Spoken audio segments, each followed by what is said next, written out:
Hey guys, welcome back to On Road All Day. I'm your host Jance, back with another video. So recently I just came back from BC after a business trip, and I got to see or meet a few people at the time while I was in BC, and of course, I used to live there, and I had a good time, but not enough time to make episodes 4 and 5. You see, making videos like these can take upwards of days, sometimes even a week or two.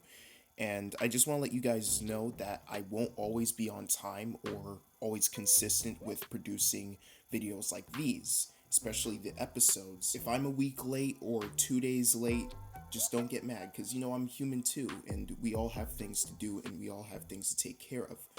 Otherwise, in this episode, we're going to take a deep dive into 5 ways to avoid becoming a ricer. Even if you have knowledge on cars, hands-on experience, or are just learning how to maintain and tune your car, you could become a ricer yourself by just adding one part that'll do absolutely nothing or degrade your car's performance. The first modification you should avoid is stretched tires. To be honest, I wouldn't say this is something to completely avoid, but this is something to consider if you're thinking about making your car into a stance car or completely lowering it.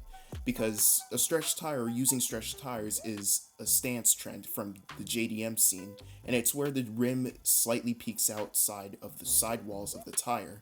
The rim basically has a wider width than the tire itself, which can give you a unique look, but there's about 3 downsides to this. Firstly, if you stretch your tires too much, it will increase the risk of your rim popping off the tire, especially if you're driving around corners fast enough. Inevitably, your rim is literally gonna pop off the tire. Secondly, having a rim that wide fitting onto a stretched tire will cause the tire to wear prematurely and extremely quickly. Give or take, if you're on street tire, maybe 2-3 months.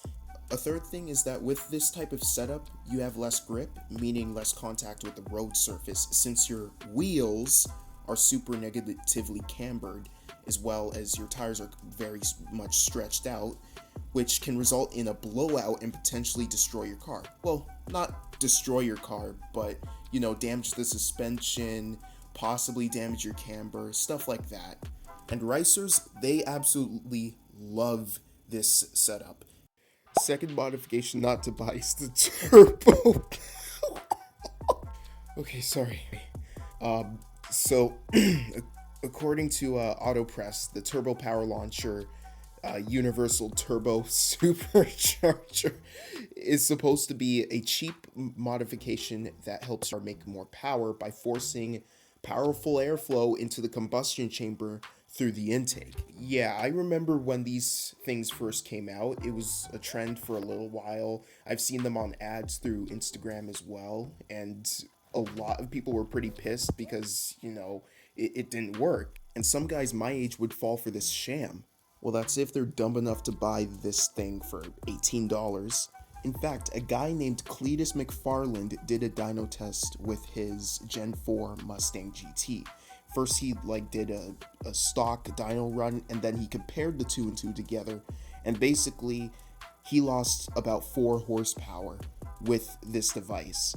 Plus his throttle response was much slower than usual. Got a supercharged badge on it. Where do you got that? Yeah, right inside of my Hemi right here. We got it inside the intake right.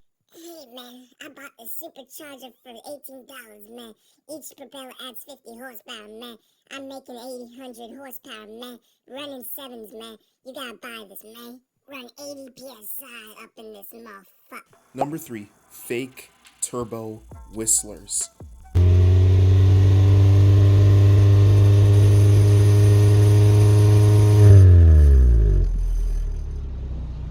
This is the most common modification a ricer or an attention seeker would fall to.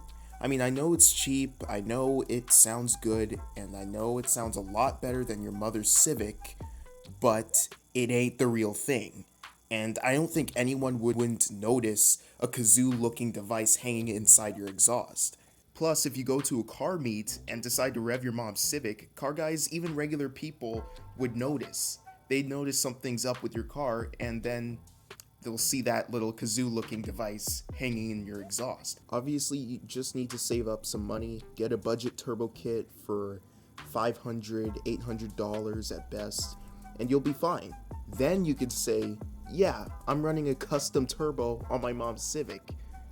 Number 4, stickers. So stickers are more or less called decals, and usually you'd add these decals as a brand or for representing another tuning company or business that'll give you, the driver, if you're good at what you do, money or discounted parts. Well, again, that's if you're really racing and really good at driving, or you're designing the exterior of your car for a car show. But some Gen Z car guys literally add random decals just to make an egotistical statement about themselves, their values, and their interests. Number 5, your exhaust. So modifying your exhaust is by far one of the best ways of making power, but also the worst way of making sound. You see, kids my age, or basically Gen Z, they would think that they've achieved something by doing something as simple as a muffler delete, and this is what racers do too as well. Also, a muffler delete does nothing but increase the sound of your car. Your exhaust note is the same, just louder, and there's no benefit to performance either. If you want a better exhaust note but don't want to break the bank, get an axle back. If you want a mix of performance and an exhaust note, get a cat back. Or if you just want maximum performance, get a straight pipe exhaust. Or if you own a boosted vehicle, just get a turbo back. So I just realized 99.6% of you guys haven't really subscribed to the channel. If you get the chance, could you please like this video and subscribe to the channel, and as well as like my previous videos from the past.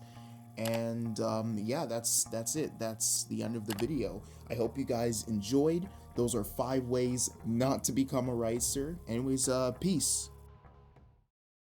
Hey, stickers!